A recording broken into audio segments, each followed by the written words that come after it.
Hello my dear students, मैं जैसर फिर से आपके सामने लेके आऊँ क्लास 12 केमिस्ट्री के chapter 4 D and F block यानी डी व एफ ब्लॉक के तत्वों का एक बहुत ही अच्छा वीडियो। आज हम पढ़ने वाले हैं इसके ऑब्जेक्टिव यानी वस्तुनिष्ठ टाइप ऑफ क्वेश्चन यानी वस्तुनिष्ठ प्रश्न जो एग्जाम में बार बार पूछे गए, प्रीवियस ईयर के पेपरों में लगातार पूछे गए हैं और 2025 के पेपर में इन्हीं से पूछा जाएगा।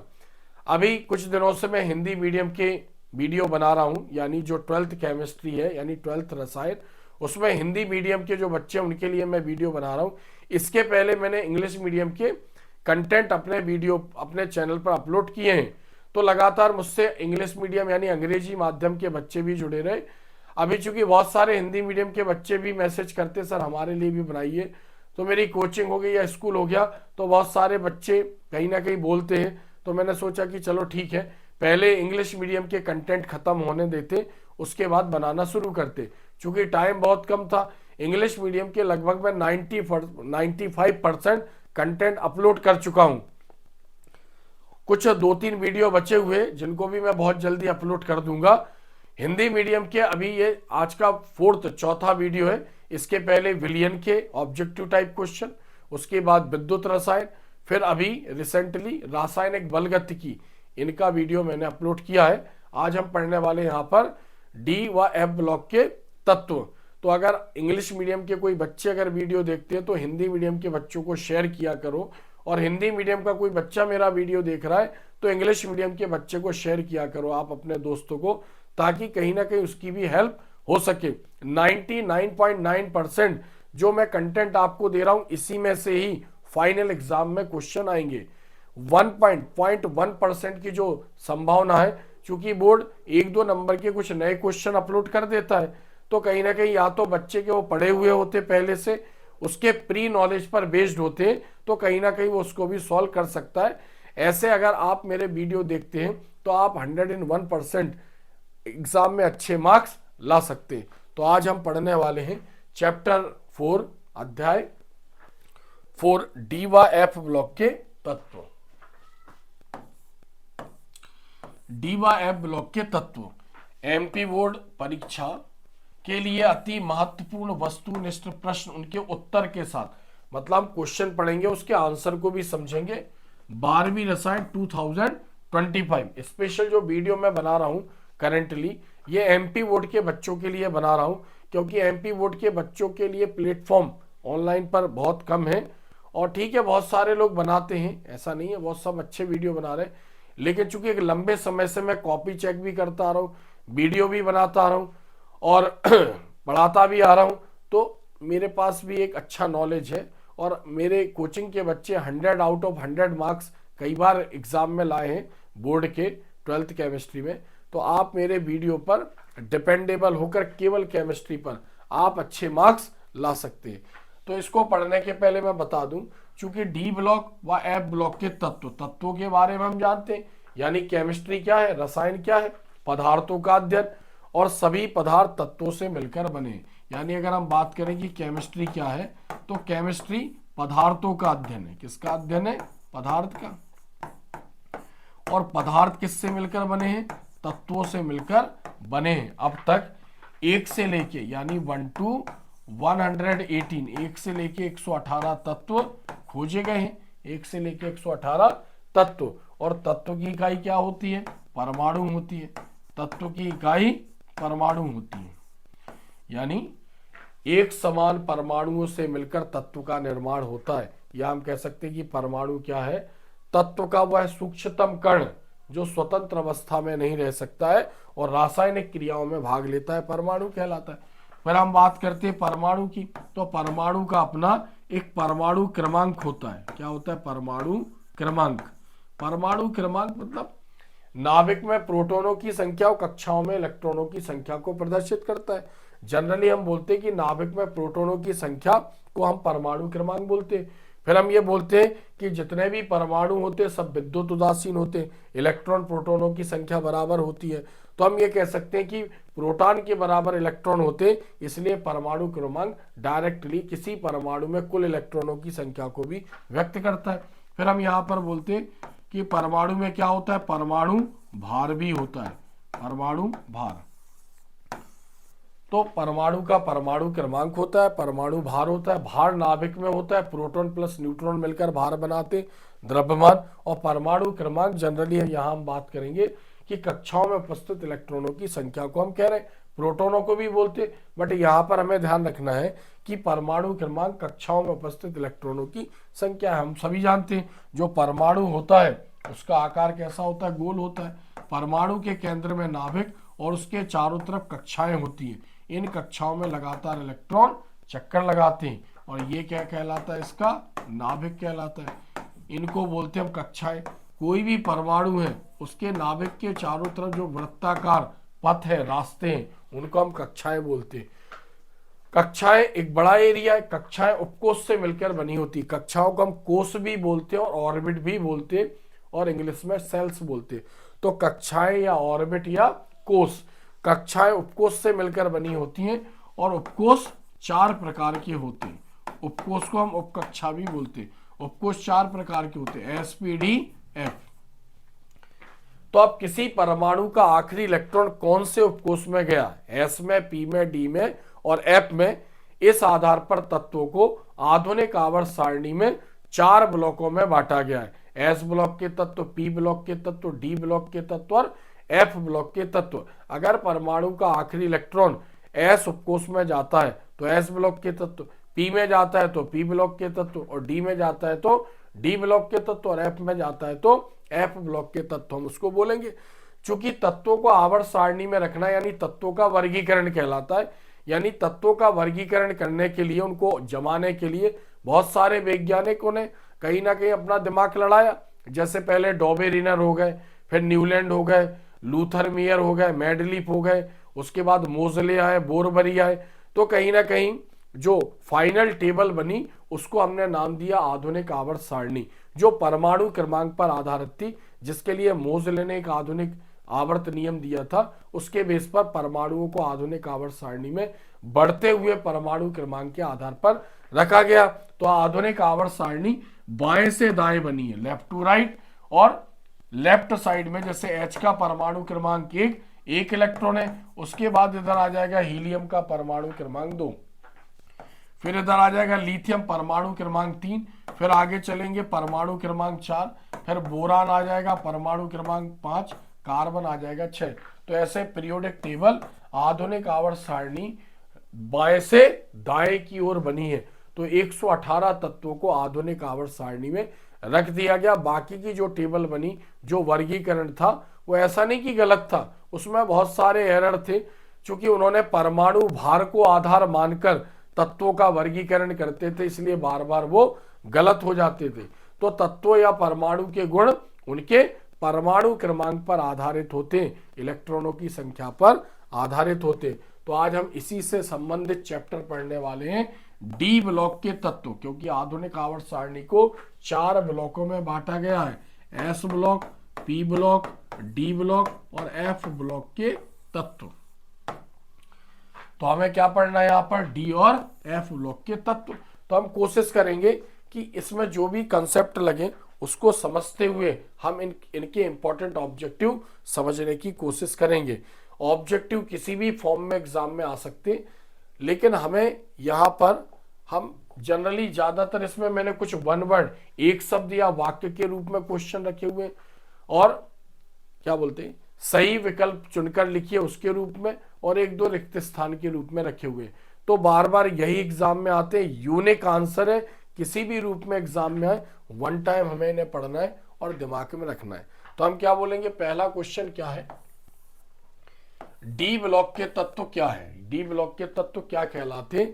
तो हम ये कह सकते हैं कि संक्रमण तत्वों को डी ब्लॉक के तत्व कहते हैं। बस हमें इतना आंसर लिखना है, या अगर और भी लगता है कि अब 1 नंबर का है तो एक शब्द या वाक्य में देना है, तो हम ये भी कह सकते हैं कि आधुनिक आवर्त सारणी में संक्रमण तत्वों को डी ब्लॉक के तत्व कहते हैं।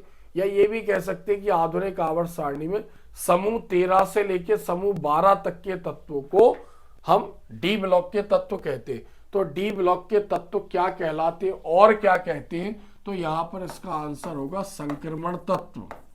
क्या बोलेंगे हम इसको, संक्रमण तत्व। शॉर्ट, एक ही आंसर लिखना है। फिर क्या बोल रहे हैं हम, सेकंड क्वेश्चन, एफ ब्लॉक के तत्वों को क्या कहते हैं। अब एफ ब्लॉक के तत्व, अभी हम पीरियोडिक टेबल को समझेंगे, आधुनिक आवर्त सारणी को, तो उसमें मैं बताऊंगा। तो चूंकि संक्रमण तत्वों के अंदर से बाहर यानी नीचे की तरफ रखे गए हैं कुछ तत्व जो जिनके आखिरी इलेक्ट्रॉन एफ में जाते हैं, चूंकि डी ब्लॉक के तत्वों में अंतिम इलेक्ट्रॉन डी में जा रहा है, अभी हमने बात करी, तो एफ में आखिरी इलेक्ट्रॉन एफ उपकोष में जाता है, इसलिए हम उसको बोलते हैं एफ ब्लॉक के तत्व। संक्रमण तत्वों के अंदर से बाहर आए, इसलिए हम उनको बोलते हैं अंतः संक्रमण तत्व या आंतरिक, अंतः संक्रमण तत्व या आंतरिक संक्रमण तत्व, अंतः संक्रमण तत्व या आंतरिक, अंदर से उनको निकालकर बाहर रखा गया है। नेक्स्ट तीसरा देखते हैं, प्रथम अंतः संक्रमण तत्व। अब जो अंतः संक्रमण तत्व है यानी एफ ब्लॉक के तत्व, इनमें सभी तत्वों में इलेक्ट्रॉन एफ में जाते, इनको दो श्रेणियों में बांटा गया। चूंकि लेंथेनम के बाद जो तत्व आते हैं उनको लेंथेनाइड बोलते, जिसमें इलेक्ट्रॉन 4f में जाते, लेंथेनम तक डी में जाते हैं। लेंथेनम के बाद जो तत्व आएंगे 14 उसको बोलते हैं लेंथेनाइड, उसमें इलेक्ट्रॉन 4f में जाएंगे। और एक्टिनियम के बाद जो तत्व आएंगे, चूंकि एक्टिनियम डी ब्लॉक का तत्व है, एक्टिनियम के बाद जो तत्व आएंगे उसमें इलेक्ट्रॉन 5f में जाएंगे, उसको बोलते हैं हम एक्टिनाइड। तो हम क्या बोल रहे हैं कि जो प्रथम अंतः संक्रमण तत्व है उसको हम क्या बोलेंगे, तो उसको बोलते हैं हम लेंथेनाइड। यानी जो संक्रमण तत्वों को है वो दो भागों में हमने बांट दिया। संक्रमण अंतः संक्रमण तत्वों को नीचे दो श्रेणियों में रखा गया है, प्रथम अंतः संक्रमण श्रेणी और द्वितीय अंतः संक्रमण श्रेणी। प्रथम अंतः संक्रमण श्रेणी को बोलते हैं हम लेंथेनाइड और द्वितीय अंतः संक्रमण श्रेणी को बोलते हैं हम एक्टिनाइड। तो हम बोल रहे हैं प्रथम अंतः संक्रमण तत्व क्या कहलाते हैं, लेंथेनाइड। फिर देख रहे हैं फोर्थ, एक्टिनाइड तत्वों की प्रकृति कैसी होती है। तो लेंथेनाइड में ज्यादातर नॉर्मल एलिमेंट है और एक्टिनाइड में ज्यादातर रेडियो एक्टिव एलिमेंट है, यानी रेडियोधर्मी। तो प्रकृति पूछ रहा है उसकी, तो यहां पर हम क्या लिखेंगे, रेडियो एक्टिव, या फिर हम इसको बोलेंगे, इसकी जगह हम शब्द यूज कर सकते हैं रेडियोधर्मी। रेडियोधर्मी मतलब ऐसे तत्व जिनके नाभिक अस्थायी होते हैं, जिनके नाभिक से लगातार अल्फा बीटा गामा किरणें निकलती रहती हैं, उनको बोलते हैं हम रेडियो एक्टिव तत्व। जनरली जो तत्व की क्रियाएं होती हैं वो दो प्रकार से होती है। अगर इलेक्ट्रॉन भाग ले रहे किसी तत्व या परमाणु के तो बोलते हैं रासायनिक अभिक्रियाएं, यानी उसको रासायनिक अभिक्रिया कर रहा। रासायनिक अभिक्रियाओं में इलेक्ट्रॉन इन्वॉल्व होता है, इलेक्ट्रॉन भाग लेता है। और अगर नाभिक उसका अस्थायी है, नाभिक एक्टिव है, तो बोलते हैं हम नाभिकीय अभिक्रियाएं। तो ध्यान दें, तो रेडियो एक्टिव तत्व के नाभिक सक्रिय होते, अल्फा बीटा गामा किरणें निकलती रहती है। तो नेक्स्ट फिफ्थ पॉइंट हम देखते हैं यहां पर, डी ब्लॉक के तत्वों में जिंक परिवर्ती संयोजकता प्रदर्शित क्यों नहीं करता है। अब ऐसा कहा जाता है कि जो डी ब्लॉक के तत्व है उनको 4 श्रेणियों में रखा गया है, समूह 3 से लेकर समूह 12 तक स्थित तत्व। जैसे हमसे कहा जाए डी ब्लॉक के तत्व क्या है, तो हम बोलेंगे आधुनिक आवर्त सारणी में एस ब्लॉक तथा पी ब्लॉक के मध्य स्थित तत्वों को हम क्या बोलते हैं, संक्रमण तत्व बोलते हैं। यानी आधुनिक आवर्त सारणी में एस ब्लॉक और पी ब्लॉक के मध्य स्थित तत्वों को संक्रमण तत्व बोलते हैं। ये समूह 3 से लेके, चूंकि टोटल 18 समूह है, 1 से 18, तो समूह 3 से लेके समूह 12 तक स्थित होते। और इनमें अंतिम इलेक्ट्रॉन जो होता है वो डी ऑर्बिटल या डी उपकोष में जाता है, इसलिए हम इसको बोलते हैं डी ब्लॉक के तत्व। यानी बाहरी कक्षा से ठीक पहले वाली कक्षा, यानी अंतिम कक्षा से ठीक पहले वाली कक्षा जिसको बोलते हैं उपांतिम कक्षा, उसके डी उपकोष या डी ऑर्बिटल में इलेक्ट्रॉन प्रवेश करते हैं, इसलिए हम इनको डी ब्लॉक के तत्व कहते हैं। तो यहां पर जिंक परिवर्ती संयोजकता प्रदर्शित क्यों नहीं करता, क्वेश्चन ये है। तो चूंकि जो डी ब्लॉक के तत्व है 40 तत्व है टोटल, और पूरे तत्वों का अगर हम इलेक्ट्रॉनिक विन्यास देखें तो ये होता है n-1 d 1 to 10 और NS122। जनरली हम बोलते हैं किसी भी परमाणु की अंतिम कक्षा के इलेक्ट्रॉन बंद बनाने में भाग लेते। तो 40 तत्वों की अंतिम कक्षा S है। तो अगर ये इलेक्ट्रॉन देंगे तो कितने इलेक्ट्रॉन देंगे? 2, यानी +2 ऑक्सीकरण अवस्था प्रदर्शित करेंगे। चूंकि धातुएं जनरली इलेक्ट्रॉन देती हैं, तो हम बोलेंगे +2 ऑक्सीकरण अवस्था प्रदर्शित करेंगे। लेकिन जो डी ब्लॉक के तत्व होते हैं, इनकी अंतिम कक्षा के साथ साथ इनके डी ऑर्बिटल यानी अंतिम कक्षा और उपांतिम कक्षा के डी ऑर्बिटल के इलेक्ट्रॉन भी बंद बनाने में भाग लेते हैं। तो ऐसे इनकी ऑक्सीकरण अवस्था फिक्स नहीं है, कितने भी इलेक्ट्रॉन ये दे सकते। यानी डी में मान लो 1 इलेक्ट्रॉन है तो बोला S के 2 देगा, एक डी के देगा, यानी +2 और +3। अगर डी में 2 इलेक्ट्रॉन है और S में तो होंगे ही, तो हम बोलेंगे S के 2 इलेक्ट्रॉन देगा तो +2, डी का एक और देगा तो +3 और फिर एक और देगा तो +4। तो इनकी ऑक्सीकरण अवस्था फिक्स नहीं है, इसलिए बोलते हैं परिवर्ती ऑक्सीकरण अवस्था प्रदर्शित करते हैं। जिंक परिवर्ती ऑक्सीकरण अवस्था प्रदर्शित क्यों नहीं करता है? चूंकि जिंक का परमाणु क्रमांक होता है 30 और इसकी आखिरी कक्षा का इलेक्ट्रॉनिक विन्यास होगा 3d10 और 4s2। तो डी पूरा भरा होता है। एक्चुअली डी में 5 जो डी उपकोष होता है, इसमें 5 डी ऑर्बिटल होते हैं। तो एक ऑर्बिटल में 2 इलेक्ट्रॉन आते हैं, तो ऐसे डी पूरा भरा हुआ है। तो जब डी पूरा भरा होगा तो इलेक्ट्रॉन नहीं दे पाएगा। तो हम क्या कहेंगे?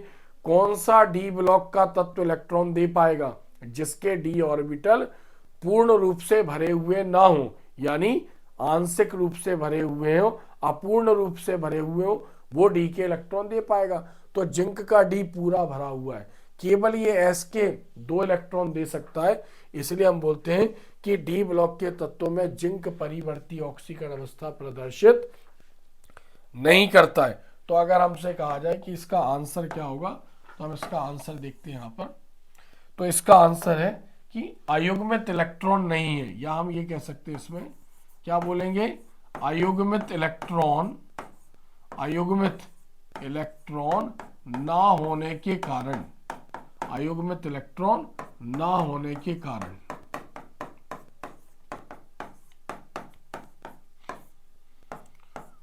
ठीक है। या हम ये कह सकते हैं कि इसके n-1 डी ऑर्बिटल पूर्ण रूप से भरा होता है। तो एक तो हम यह भी लिख सकते हैं कि इसमें अयुग्मित इलेक्ट्रॉन नहीं है। इससे बेहतर आंसर ये हो सकता है कि हम ये कह सकते हैं n-1 D orbital, n-1 D orbital पूर्ण रूप से भरा होता है। n-1 डी ऑर्बिटल पूर्ण रूप से भरा होता है, तो जिस कारण ये परिवर्ती ऑक्सीकरण अवस्था प्रदर्शित नहीं करता, यानी 2 से ज्यादा इलेक्ट्रॉन ये नहीं दे पाता है, केवल ये अपने S के इलेक्ट्रॉन देगा। यानी जिंक हमेशा +2 ऑक्सीकरण अवस्था प्रदर्शित करता है, 2 ही इलेक्ट्रॉन देगा। अब हम आगे के क्वेश्चन देखते हैं। क्वेश्चन नंबर 6, चुंबकीय क्षेत्र द्वारा आकर्षित होने वाले पदार्थ क्या कहलाते हैं? तो ऐसा कहा जाता है कि डी ब्लॉक के तत्वों के डी ऑर्बिटल में अयुग्मित इलेक्ट्रॉन होते हैं। अयुग्मित का मतलब होता है कि अगर एक बॉक्स में 1 इलेक्ट्रॉन है तो उसको बोलते हैं हम अयुग्मित इलेक्ट्रॉन, और ये चुंबकीय क्षेत्र का निर्माण करते हैं। चूंकि हमने 11th क्लास में क्वांटम संख्याएं पढ़ा है, तो इनके ऊपर सिंगल आवेश होता है, यानी चुंबकीय जो अयुग्मित इलेक्ट्रॉन है वो चुंबकीय क्षेत्र का निर्माण करते हैं। तो चुंबकीय क्षेत्र का निर्माण करते हैं, यानी चुंबकीय क्षेत्र में इनको रखते हैं, तो ये चुंबक की तरफ आकर्षित होते हैं। डी ब्लॉक के तत्व जिनके n-1 डी ऑर्बिटल में अयुग्मित इलेक्ट्रॉन होते हैं, तो जब वो चुंबक की तरफ आकर्षित होते हैं तो चुंबकीय क्षेत्र द्वारा आकर्षित होने वाले पदार्थों को अनुचुंबकीय पदार्थ कहते हैं। क्या बोलेंगे हम? अनुचुंबकीय पदार्थ, और इंग्लिश में इसको बोलते हैं पैरामैग्नेटिक सब्सटेंस, अनुचुंबकीय पदार्थ। फिर यहाँ पर क्वेश्चन देखते हैं, Fe+2 आयन। चूंकि जो आयरन होता है वो 2 इलेक्ट्रॉन भी देता है और 3 इलेक्ट्रॉन भी देता है। 2 इलेक्ट्रॉन देने पर उसको फेरस बोलते और 3 इलेक्ट्रॉन देने पर उसको फेरिक बोलते।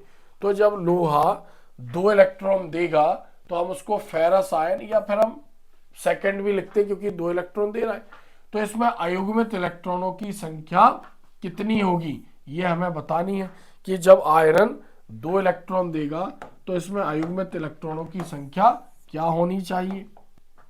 तो हम देखते हैं, इसके लिए हमें इलेक्ट्रॉनिक विन्यास आना चाहिए। तो मैंने इलेक्ट्रॉनिक विन्यास पर बहुत ही अच्छा वीडियो बनाया है, आप मेरे चैनल पर जाके देख सकते हैं।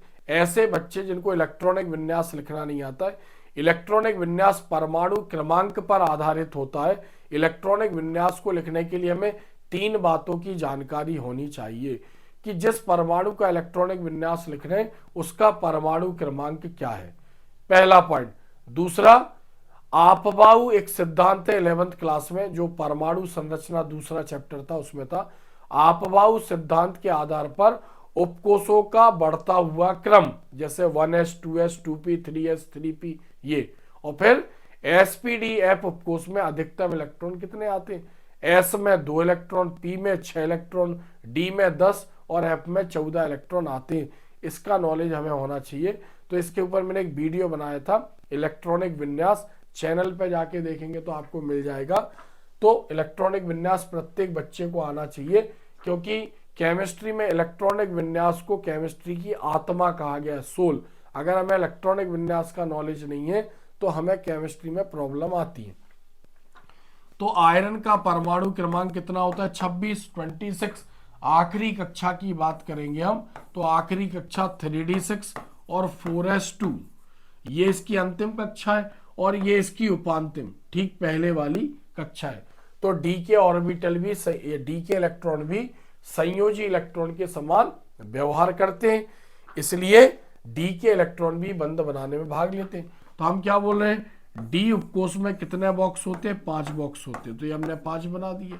यहां पर एस में एक ही बॉक्स होता है, तो एस में कितने इलेक्ट्रॉन है, 2, पहला और दूसरा। हुंडे के अनुसार एक ही उपकोष के सभी ऑर्बिटल में पहले एक एक इलेक्ट्रॉन भरेंगे जिनकी दिशाएं ऊपर होंगी, उसके बाद नए आने वाले इलेक्ट्रॉन जोड़ा बनाएंगे और उनके डायरेक्शन नीचे की ओर होंगे।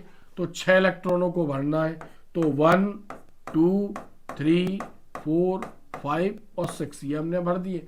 अब जिसमें 2 इलेक्ट्रॉन हो गए उसको बोला हमने युग्मित, क्या बोला उसको, युग्मित। और बाकी जिनमें सिंगल इलेक्ट्रॉन है उनको बोला हमने अयुग्मित, क्या बोला उनको हमने, अयुग्मित।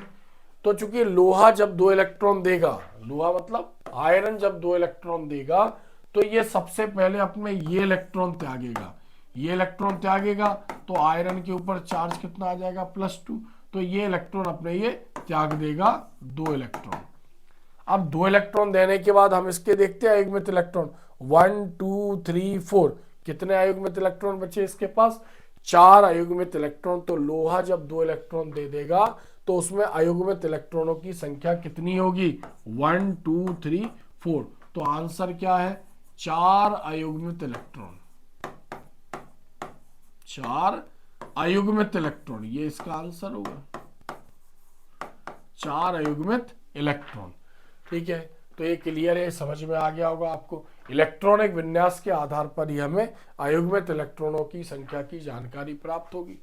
नेक्स्ट क्वेश्चन, 8वां क्वेश्चन, क्रोमिल क्लोराइड फॉर्मूला क्या होता है, CrO2Cl2 की वाष्पें किस रंग की होती हैं, यानी क्रोमाइल क्लोराइड की वाष्पें किस रंग की होती हैं। तो चूंकि जब किसी धातु क्लोराइड को, धातु क्लोराइड जैसे NaCl या KCl, धातु क्लोराइड को पोटेशियम डाइक्रोमेट के अम्लीय विलयन में मिलाया जाता है। अब पोटेशियम डाइक्रोमेट K2Cr2O7, अम्लीय विलयन जब उसमें अम्ल मिला हो, H2SO4 मिला हो, तो K2Cr2O7 प्लस H2SO4 सल्फ्यूरिक अम्ल में कोई हमने मेटेलिक क्लोराइड डाला जैसे KCl NaCl, तो क्रिया के दौरान CrO2Cl2 यानी क्रोमिल क्लोराइड की नारंगी लाल रंग की वाष्प निकलती, नारंगी लाल रंग, ऑरेंज रेड। तो क्वेश्चन क्या है यहां पर कि क्रोमिल क्लोराइड की वाष्प किस रंग की होती हैं। तो यहां पर हम इसका आंसर देखते हैं। अगर हम इसके आंसर की बात करें, क्रोमिल क्लोराइड की जो वाष्प किस रंग की होती हैं, तो इसका आंसर यहां पर नारंगी लाल, नारंगी लाल रंग की वाष्प में होती है, ऑरेंज रेड बोलते हैं हम यहाँ पर। फिर 9th, डी ब्लॉक के तत्वों का सामान्य इलेक्ट्रॉनिक विन्यास लिखिए। सामान्य का अर्थ होता है अंतिम कक्षा का इलेक्ट्रॉनिक विन्यास, क्योंकि किसी भी परमाणु की आखिरी कक्षा के इलेक्ट्रॉनिक बंध बनाने में भाग लेंगे तो डी ब्लॉक की तत्वों की डी ब्लॉक के तत्वों को 4 समूहों में, मतलब हम ये कह सकते हैं कि 4 वर्गों में बांटा गया है, 4 श्रेणियों में उनको रखा गया है। प्रथम संक्रमण श्रेणी, द्वितीय, तृतीय और चतुर्थ। प्रथम को 3D, द्वितीय को 4D, तृतीय को 5D और चतुर्थ को 6D बोलते हैं। ऐसे 40 एलिमेंट रखे गए। तो अंतिम कक्षा का जो इलेक्ट्रॉनिक विन्यास होगा वो होगा n-1 D 1 to 10, n-1 D 1 to 10, ns 1 to 2। यानी जो डी ब्लॉक के तत्व रहेंगे उसकी आखिरी एस में एक इलेक्ट्रॉन भी हो सकता है, 2 भी हो सकते हैं, और उसके इलेक्ट्रॉन कहां प्रवेश करेंगे, डी में प्रवेश करते। ये बाहरी कक्षा और ये ठीक पहले वाली कक्षा, last cell, second last cell, अंतिम कक्षा, उपांतिम कक्षा। तो चूंकि अंतिम कक्षा से ठीक पहले वाली में जा रहे हैं तो हम इसको ऐसा पढ़ते हैं n-1 D, अंतिम से ठीक, जैसे यहाँ 4 है तो यहाँ 4 रख के 1 घटा देंगे तो 3 आ जाएगा, तो अंतिम से ठीक पहले वाली कक्षा। तो डी में 1 से लेके 10 इलेक्ट्रॉन प्रवेश करते। चूंकि ये समूह 3 से समूह 12 तक है तो समूह 3 में जितने भी तत्व आएंगे, समूह 3 में जितने भी तत्व आएंगे, जैसे स्कैंडियम हो गया, उसके नीचे इट्रियम हो गया, उसके नीचे लेंथेनम हो गया और उसके नीचे एक्टिनियम हो गया, इनमें इलेक्ट्रॉन डी में बन रहेगा, यानी हम बोलेंगे D1। फिर अगला जो 4th ग्रुप होगा, चौथा समूह, उसमें D2 हो जाएगा, और जो समूह 12 होगा उसमें D10 हो जाता है। तो ऐसे हम बोलते हैं डी में 1 से लेके 10 इलेक्ट्रॉन तक प्रवेश करते हैं। तो ये हमें इसका सामान्य इलेक्ट्रॉनिक विन्यास लिखना है। फिर नेक्स्ट क्वेश्चन, एफ ब्लॉक के तत्वों का सामान्य इलेक्ट्रॉनिक विन्यास लिखिए। तो जैसे जो डी ब्लॉक के तत्व होते हैं इनकी बाहर की 2 कक्षाएं अपूर्ण होती हैं, एस ब्लॉक के तत्वों की बाहर की 1 कक्षा अपूर्ण होती है, पी ब्लॉक के तत्वों की भी बाहर की 1 कक्षा अधूरी होती है। यानी अंतिम कक्षा को छोड़कर एस और पी में बाकी सभी में जितने इलेक्ट्रॉन आने होते उतने भरे होते। डी ब्लॉक में 2 कक्षाएं अपूर्ण होती हैं बाहर की, बाकी सब पूरी फुलफिल होती है। और एफ ब्लॉक के तत्वों की अंतिम 3 कक्षाएं अधूरी होती हैं। तो इसका जो इलेक्ट्रॉनिक विन्यास आएगा वो आएगा n-2 F 1 to 14, n-2 F 1 to 14, n-1 D 0 to 1 और ns2। ये एफ ब्लॉक के तत्वों का इलेक्ट्रॉनिक विन्यास है। तो ns क्या है, अंतिम कक्षा, n-1 D क्या है, उपांतिम कक्षा, और n-2F क्या है, उप उपांतिम कक्षा। अंतिम, उपांतिम, उप उपांतिम। जैसे ये अंतिम और उपांतिम, तो हम क्या बोल रहे हैं कि इनके जो एफ ब्लॉक के तत्व हैं इनके इलेक्ट्रॉन बाहरी कक्षा में ना जाकर, उपांतिम कक्षा में ना जाकर, उप उपांतिम कक्षा के एफ में प्रवेश करते हैं। और एफ में 7, एफ ऑफकोर्स में 7 बॉक्स होते हैं, 7 ऑर्बिटल, और हर ऑर्बिटल में 2 इलेक्ट्रॉन आएंगे। तो ऐसे एफ में 14 इलेक्ट्रॉन फुलफिल हो जाते हैं। तो इसमें भी 1 से लेके 14 तक भरते हैं। यानी जैसे लेंथेनाइड हो गया, एक्टिनाइड हो गया, लेंथेनाइड श्रेणी में 14 तत्व है, तो पहला जो तत्व होगा उसमें 4F1, आखिरी में 4F14। एक्टिनाइड श्रेणी में जो पहला तत्व होगा उसमें 5F1 और अंतिम जो होगा वो 5F14 हो जाएगा। तो ऐसे हम लेंथेनाइड को 4F श्रेणी और एक्टिनाइड को हम 5F श्रेणी भी बोलते हैं। जैसे डी ब्लॉक के तत्वों को 4 श्रेणियों में बांटा गया, प्रथम, द्वितीय, तृतीय, चतुर्थ, 3D, 4D, 5D, 6D। पहली श्रेणी में इलेक्ट्रॉन 3D में जाएंगे, दूसरी में 4D में जाएंगे, तीसरी में 5D में जाएंगे और चौथी में 6D में जाएंगे। तो डी ब्लॉक के तत्वों को 4 श्रेणियों में और एफ ब्लॉक के तत्वों को 2 श्रेणियों में बांटा गया।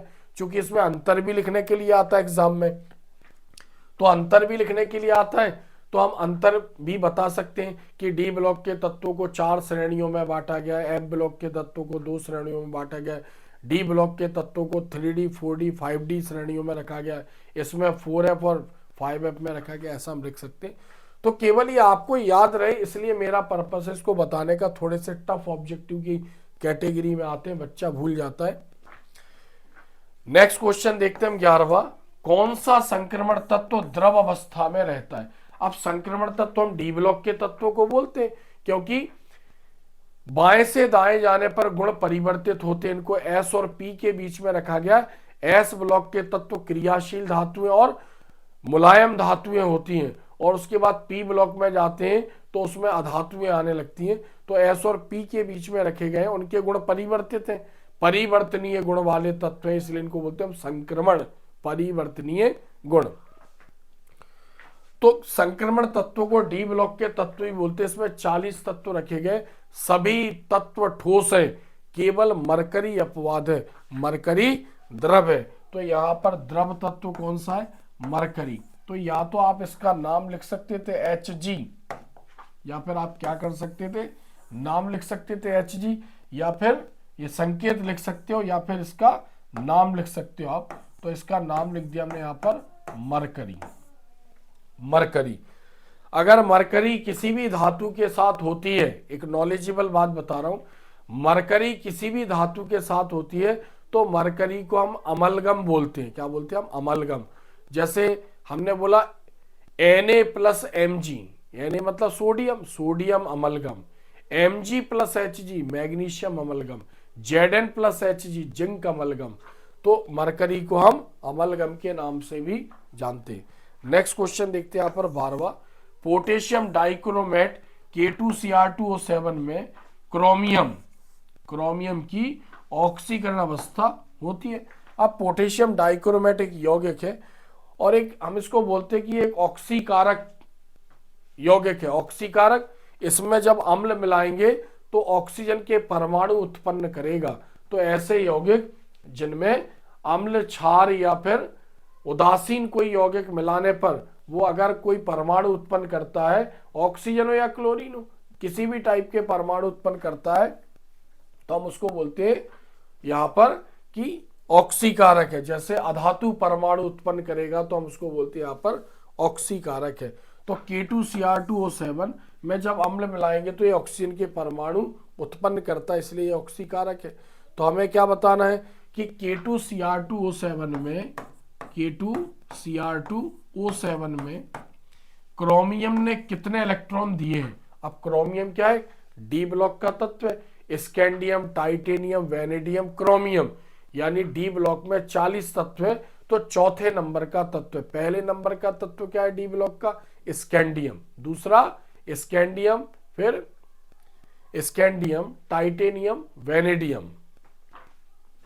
पहला तत्व है स्कैंडियम, दूसरा तत्व है टाइटेनियम, तीसरा है वेनेडियम, और चौथा है यहाँ पर क्रोमियम। तो मैं ये बताना चाह रहा हूं कि डी ब्लॉक का तत्व है। तो कितने इलेक्ट्रॉन इसने दिए? तो हमने 11th में पढ़ा है, जिस भी यौगिक में जिस परमाणु की ऑक्सीकरण अवस्था में निकालनी होती है उसको हम X मान लेंगे। क्या मान लेंगे? X। तो क्रोमियम को X मान लेंगे। बाकी जो परमाणु जुड़े हुए हैं उनकी ऑक्सीकरण अवस्था हमें पता होनी चाहिए कि कितने इलेक्ट्रॉन वो देते हैं। तो पोटेशियम हमेशा 1 इलेक्ट्रॉन देता है, तो कितने पोटेशियम है? 2। क्रोमियम को X मान लिया, कितने क्रोमियम है? 2। और ऑक्सीजन हमेशा 2 इलेक्ट्रॉन लेता है, कितने ऑक्सीजन यहाँ पर? 7 इक्वल्स टू, यौगिक के ऊपर कोई आवेश नहीं है, इसलिए हम क्या बोलेंगे? यौगिक के ऊपर कोई आवेश नहीं है, इसलिए हम बोलेंगे कि वो उसकी ऑक्सीकरण टोटल क्या मानेंगे हम? 0, उसके ऊपर कोई चार्ज ना होने के कारण।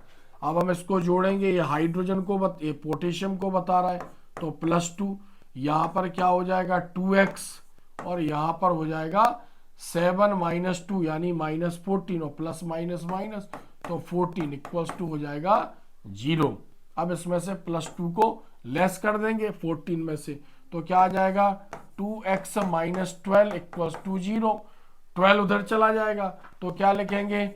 2x इक्वल्स टू +12, और x इक्वल्स टू क्या लिखेंगे? +12/2। 2 से ये कट जाएगा, तो कितना आ जाएगा इसका आंसर? 6 आ जाएगा। 6 किस में आ रहा है? प्लस में आ रहा है। तो x क्या है यहाँ पर? +6। और x किसको माना? x हमने क्रोमियम को माना। तो क्या बताना है कि K2Cr2O7 में क्रोमियम ने कितने इलेक्ट्रॉन दिए हैं? तो तो यहाँ पर इसका आंसर क्या लिखना है हमें, +6, यानी क्रोमियम की ऑक्सीकरण अवस्था +6 है। अब हमने ये निकाली कैसे, वो आपको मैंने बताया कि इसको हमने कैसे निकाला है, 11th में आपने पढ़ा होगा। नेक्स्ट अगर नहीं समझ में आए तो आप बताना, फिर मैं इसको दोबारा समझा दूंगा। इस टाइप के 1-2 क्वेश्चन और हैं जिनको हमें अभी पढ़ना है इसी चैप्टर में। तो यहां हमने देख लिया K2Cr2O7। नेक्स्ट हम 13 नंबर का क्वेश्चन देखते हैं। अभी हमने ये पढ़ा है, 13 नंबर का क्वेश्चन यहां पर हम देखते हैं। लेंथेनाइट और एक्टिनाइट का सामान्य इलेक्ट्रॉनिक विन्यास लिखिए। किसका लिखना है हमें, लेंथेनाइट का और एक्टिनाइट का। तो पूरे एफ ब्लॉक का क्या होता है, ध्यान दें, पूरे एफ ब्लॉक का होता है N-2F1214 और N-1D021 और NS2। ये किसका होता है, पूरे एफ ब्लॉक के तत्वों का इलेक्ट्रॉनिक विन्यास। हमें किसका बताना है, लेंथेनाइट का और एक्टिनाइट का।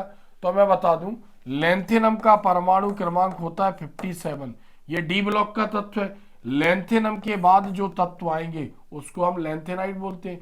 तो इसके बाद जैसे सीरियम C58, यानी पहला एफ ब्लॉक का, यानी लेंथेनाइट, लेंथेनम के बाद के जो तत्व आएंगे 14, उसको बोलेंगे लेंथेनाइट। तो पहला लेंथेनाइट श्रेणी का तत्व है सीरियम, इसको क्या बोल रहे हैं हम, सीरियम, Ce। और कहां तक जाएगा ये, Lu, ल्यूटीशियम 71 तक, इसको क्या बोलेंगे हम, ल्यूटीशियम, ल्यूटीशियम। तो टोटल कितने तत्व हो गए, 14 तत्व हो गए। कितने तत्व हो गए, 14 एलिमेंट, 14 तत्व। अब इस पूरी श्रेणी को एक साथ हम क्या बोल रहे हैं, इस पूरी श्रेणी को बोल रहे हैं हम लेंथेनाइड, क्योंकि लेंथेनम के बाद आने वाले तत्वों को हम लेंथेनाइड बोलते हैं। तो ये लेंथेनाइड हो गया। इसी प्रकार जो AC एक्टिनियम, एक्टिनियम जो है वो डी ब्लॉक का तत्व है और इसका परमाणु क्रमांक कितना होता है, 89। एक्टिनियम के बाद जो तत्व आएंगे जैसे थोरियम, परमाणु क्रमांक 90 से लेके Lw, लॉरेंसियम 103, इनको बोलते हैं हम, इसमें भी 14 तत्व हैं। इन 14 तत्वों को हम एक साथ बोलते हैं एक्टिनाइड। क्या बोल रहे हैं हम 14 तत्वों को, एक्टिनाइड। तो हम ये बताना चाह रहे हैं दोनों श्रेणियों में 14 तत्व। कितने हैं तत्व, 14। इसमें सारे इलेक्ट्रॉन F में जाएंगे, 4F में, तो 4F1, और इसमें क्या हो जाएगा 4F14, और इसमें इलेक्ट्रॉन 5F में जाएंगे तो 5F1, और यहां पर क्या हो जाएगा लॉरेंसियम में 5F14। तो इलेक्ट्रॉन किस में जा रहे हैं, इसमें 4 में जा रहे हैं और इसमें 5F में जा रहे हैं। अब इसके बेस पर हम कैसे इलेक्ट्रॉनिक विन्यास निकाल सकते हैं, अगर हम भूल भी गए तो भी हमें याद रहा। बस हमें इतना पता है कि लेंथेनाइड में 4F में जाना है और एक्टिनाइड में 5F में जाना है। तो हम क्या लिख सकते हैं इलेक्ट्रॉनिक विन्यास, इधर देखो, अब F तो पहले आ गया, तो लेंथेनाइड का देखें तो 4F1214, और एक्टिनाइड का देखें 5D021 और 6S2, ऐसे। एक्टिनाइड का अगर हम देखें तो 4F की जगह क्या आ जाएगा 5F1214, 6D021 और 7S2। एक तो हम सिंपल तरीके से ये लिख सकते हैं, यानी यहां पर क्या आ रहा है, अब देखो इसकी अंतिम कक्षा क्या है 6 है, तो यहां पर हम n की वैल्यू क्या रखेंगे 6, तो यहां भी 6 रखेंगे, 6 में से एक लेस हो जाएगा तो 5 आ जाएगा। फिर यहां पर भी n की वैल्यू 6 रखेंगे, जहां जहां n है वहां पर हमें वही नंबर रखना है। तो यहाँ 6 में से 2 लेस करेंगे तो 4 आ जाएगा। इसका आखिरी नंबर क्या है 7, तो यहाँ हम रखेंगे 7, यहाँ पर रखेंगे 7, एक लेस हो जाएगा तो 6 हो जाएगा। यहाँ पर भी रखेंगे हम 7 और 7 में से 2 लेस हो जाएगा तो 5 आ जाएगा। तो ये हम लिख सकते हैं किसका, लेंथेनाइड और एक्टिनाइड का सामान्य इलेक्ट्रॉनिक विन्यास।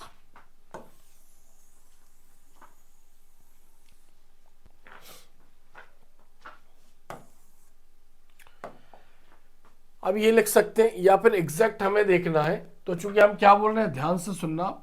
जैसे हमने बोला कि लेंथेनम La 57 के बाद आते हैं यानी कहाँ से स्टार्ट हो रही है, 58 से स्टार्ट हो गए, यानी सीरियम 58। और कहाँ तक जा रही है सीरीज, कहाँ तक जा रही है, LU71 तक ये जाते हैं, यानी LU71। तो इसका इलेक्ट्रॉनिक कॉन्फ़िगरेशन हम ये भी लिख सकते कि यहाँ पर लेंथेनम की बात करें, अब जिनोन का एटॉमिक नंबर कितना हो गया, 54। तो हम ऐसे भी लिख सकते हैं XE54, और क्या बोलेंगे यहाँ पर N-2 F1214 और N-1 D021 और 6 यहां पर NH2, क्या बोल सकते हैं हम, NH2।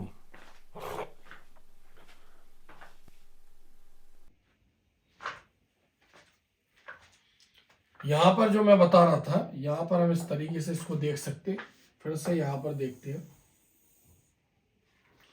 जैसे यहां पर हम क्या बोल रहे हैं, लेंथेनम तक तो डी ब्लॉक है, लेंथेनम तक डी ब्लॉक है, उसके बाद ये यहां पर एफ ब्लॉक यानी लेंथेनाइट स्टार्ट हो रहा है। तो चूंकि सीरियम से पहला एलिमेंट स्टार्ट हो रहा है, पहला तत्व, यानी लेंथेनाइट का पहला तत्व सीरियम है, तो हम इसका इलेक्ट्रॉनिक विन्यास बताना है, तो हम ये भी बता सकते हैं कि चूंकि जिनोन का एटॉमिक नंबर कितना होता है, 54। क्या होता है, 54।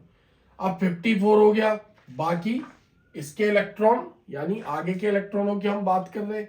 तो जैसे अगर हम बात करें 54, तो हम यहां पर ये लिखेंगे इसको, यानी 4F यानी अगर हम सीरियम की बात करें तो 54 4F1 यानी 54 55, और इसकी बात अगर हम आगे करें तो 5D1 यानी 54 55 56 और 6S2 यानी 57 58।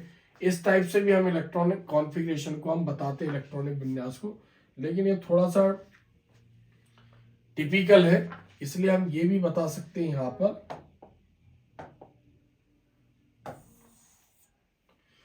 XE54 और 4F1214 5D021 और 6S2।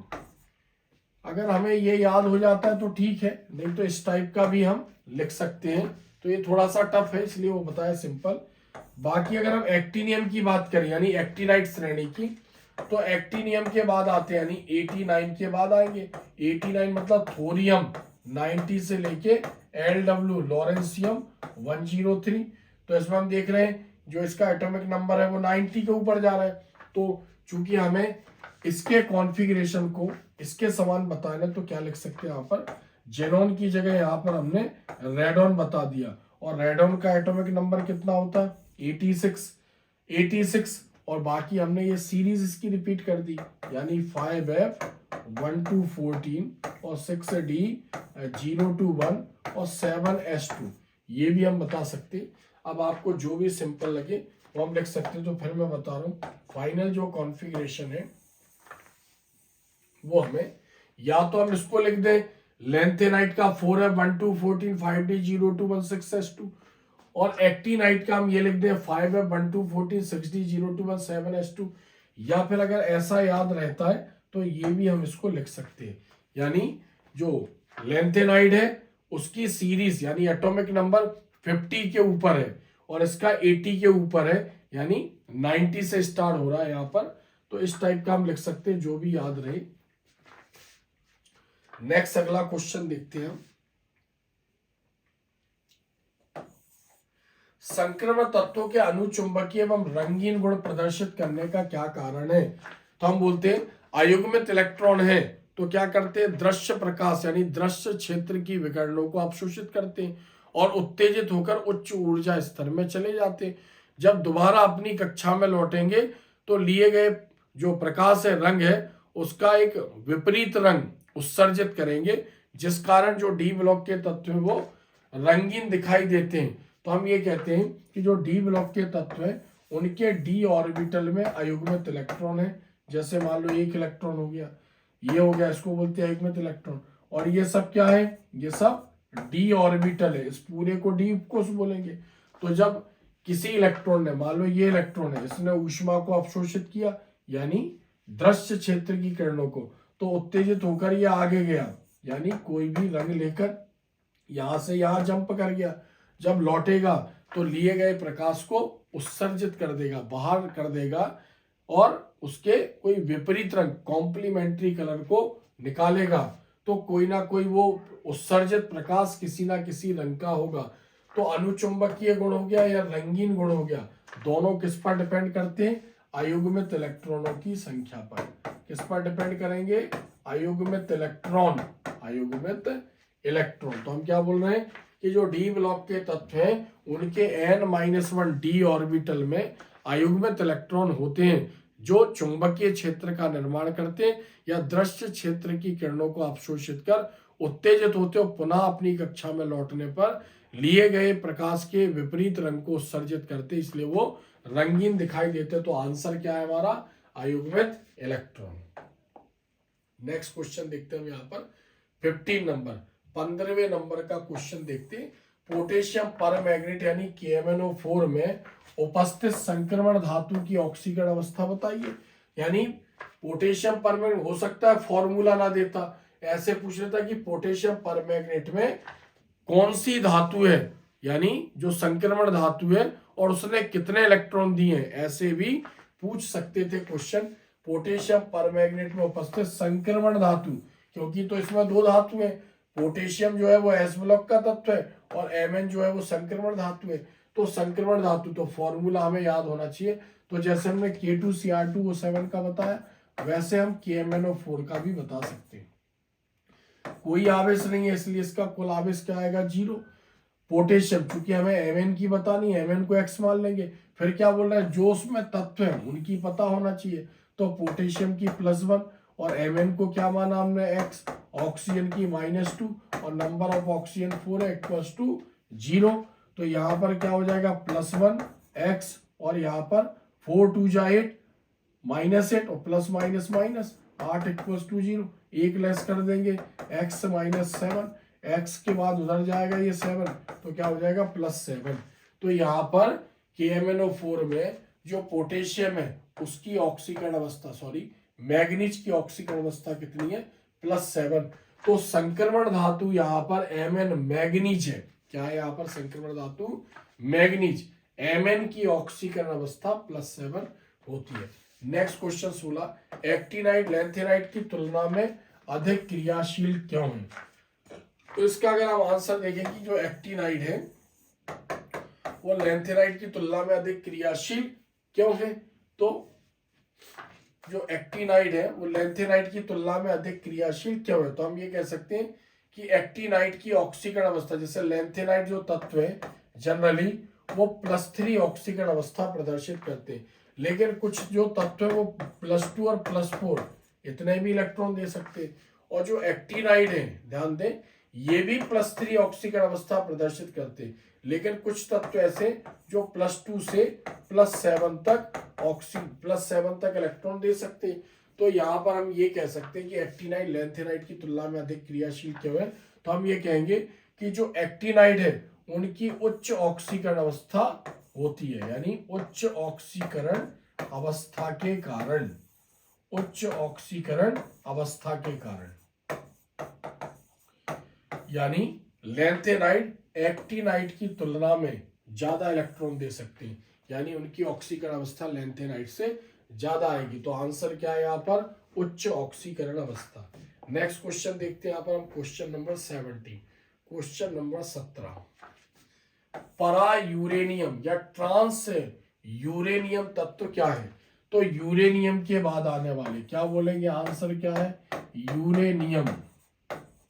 यूरेनियम संकेत क्या होता है? U और परमाणु क्रमांक होता है 92। यूरेनियम के बाद के तत्व, बाद के तत्व, यूरेनियम के बाद आने वाले तत्वों को हम बोलते हैं ट्रांस यूरेनियम या फिर परा यूरेनियम तत्व।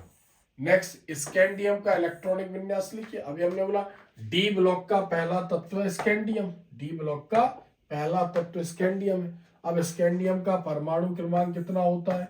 स्कैंडियम का परमाणु क्रमांक 21 होता है। अब हमें इसका इलेक्ट्रॉनिक कॉन्फ़िगरेशन लिखना है, तो सभी आपको आता होगा 1s2 2s2 2p6 3s2 और 3p6। इसको हमने आप भाव के बाद लिखने के बाद इसको अरेंज करके हम लिख रहे हैं। तो क्या बोल रहे हैं 3d1 और 4s2, ये स्कैंडियम का इलेक्ट्रॉनिक विन्यास है। तो हम ये बोल रहे हैं कि ये इसकी अंतिम कक्षाएं मानी गई है। अगर स्कैंडियम इलेक्ट्रॉन देगा तो पहले s के 2 देगा +2 और फिर इसके d में 1 इलेक्ट्रॉन है, ये भी दे देगा। तो इसकी ऑक्सीकरण अवस्था टोटल बताएंगे +3, यानी s और d को मिलाकर। तो हमने इलेक्ट्रॉनिक विन्यास लिखना था, लेकिन हम ये भी बता रहे हैं कि उसकी ऑक्सीकरण अवस्था कैसे डिसाइड होगी। s के भी 2 इलेक्ट्रॉन दे सकता है और d से 1 निकलेगा, तो फिर पूरा मिला के बोलेंगे इसको +3। नेक्स्ट, संक्रमण धातुएं किस प्रकार की ऑक्सीकरण अवस्था प्रदर्शित करती है। किस प्रकार की मतलब फिक्स नहीं है, क्योंकि उनके डी में कितने अयुग्मित इलेक्ट्रॉन है उसके बेस पर वो देंगी। बाकी एस में तो 2 इलेक्ट्रॉन होंगे या 1, 2 है तो बोलेंगे +2 और एस में 1 है तो बोलेंगे +1। लेकिन डी में अयुग्मित इलेक्ट्रॉन है तो फिर डिसाइड नहीं है कि कितने इलेक्ट्रॉन दे सकते हैं। 1 अयुग्मित है, 2 है, 3 है, 4 है, कितने हैं, तो हम क्या बोल सकते हैं, फिक्स्ड नहीं है। इसलिए आंसर क्या आएगा यहाँ पर, परिवर्ती। परिवर्ती क्या बोलेंगे हम, परिवर्ती ऑक्सीकरण अवस्था। तो यहाँ पर पूरा लिखना है आपको, परिवर्ती ऑक्सीकरण अवस्था। फिर संक्रमण धातुओं के लवण सामान्यतः रंगीन क्यों होते हैं। रंगीन मतलब वही डी ऑर्बिटल में अयुग्मित इलेक्ट्रॉन है, तो क्या बोल सकते हैं हम, अयुग्मित इलेक्ट्रॉनों के कारण। या फिर हम ऐसा लिखेंगे कि n-1 D orbital, n-1 D orbital में अयुग्मित इलेक्ट्रॉन के कारण, n-1 डी ऑर्बिटल में अयुग्मित इलेक्ट्रॉन के कारण, ये आंसर लिख सकते हैं।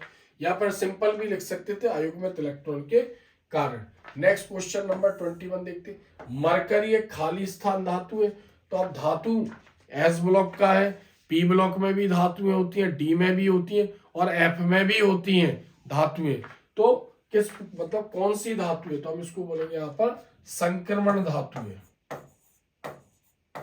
कौन सी धातु है ये, संक्रमण धातु है। नेक्स्ट क्वेश्चन 22 नंबर का, निम्नलिखित में से कौन सा संक्रमण धातु आयन प्रतिचुंबकीय, प्रतिचुंबकीय मतलब चुंबकीय क्षेत्र में आकर्षित नहीं होगा, अनुचुंबकीय मतलब चुंबकीय क्षेत्र में आकर्षित होगा और लोहे चुंबकीय बहुत ज्यादा आकर्षित होगा।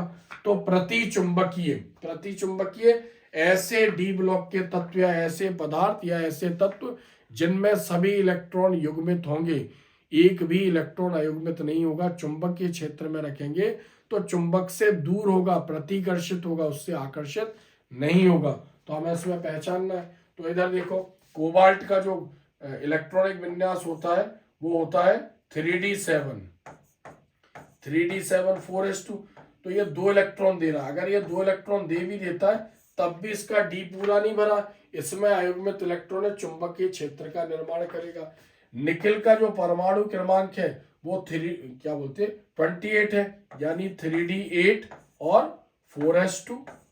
तो ये अगर 2 इलेक्ट्रॉन देगा, चूंकि +2 चार्ज का बता रहा है, 2 इलेक्ट्रॉन दे दिए, 2 इलेक्ट्रॉन देने पर भी इसका डी पूरा नहीं भरा, यानी इसमें अयुग्मित इलेक्ट्रॉन है, इसमें भी और इसमें भी, दोनों चुंबक की तरफ आकर्षित होंगे। कॉपर जो है इसका परमाणु क्रमांक जो है वो 29 है, तो इसमें हम देखें तो इसको बोलते हैं 3d10 और 4s1। तो अगर ये 1 इलेक्ट्रॉन देता है तो इसका डी पूरा भरा हुआ है, डी पूरा 2 इलेक्ट्रॉन देगा तो इसके डी में कितने आ जाएंगे, 3d9 हो जाएगा। 3d9 यानी डी में 1 अयुग्मित इलेक्ट्रॉन है। और जिंक का जो परमाणु क्रमांक होता है 30, यानी 3d10 और 4s2। अगर ये s के 2 इलेक्ट्रॉन दे देगा तो इसका डी पूरा भरा हुआ है। तो तीनों के डी ऑर्बिटल, डी कोष पूरे नहीं भरे हुए, एक मतलब कुछ ना कुछ अयुग्मित इलेक्ट्रॉन है, तो ये अनुचुंबकीय होंगे। केवल जो जिंक है वो प्रतिचुंबकीय होगा। तो ऑप्शन करेक्ट क्या है, जिंक। जिंक 2 इलेक्ट्रॉन देने के बाद उसमें सारे इलेक्ट्रॉन जोड़े में पाए जाते। नेक्स्ट क्वेश्चन 23, निम्नलिखित में से कौन सा संक्रमण धातु आयन रंगीन है। रंगीन भी किस पर डिपेंड कर रहा है, अयुग्मित इलेक्ट्रॉन पर अयुग्मित इलेक्ट्रॉन है तो रंगीन है, और अयुग्मित इलेक्ट्रॉन है तो अनुचुंबकीय यानी चुंबक की तरफ आकर्षित होगा। तो हम देखते हैं इसको ऊपर यहां पर कौन सा संक्रमण धातु आयन रंगीन है, रंगीन मतलब कलर्ड नेचर का है। तो आप देखो स्कैंडियम का जो परमाणु क्रमांक 21 होता है, इसका 21, और इसका इलेक्ट्रॉनिक विन्यास 3d1 4s2 3d1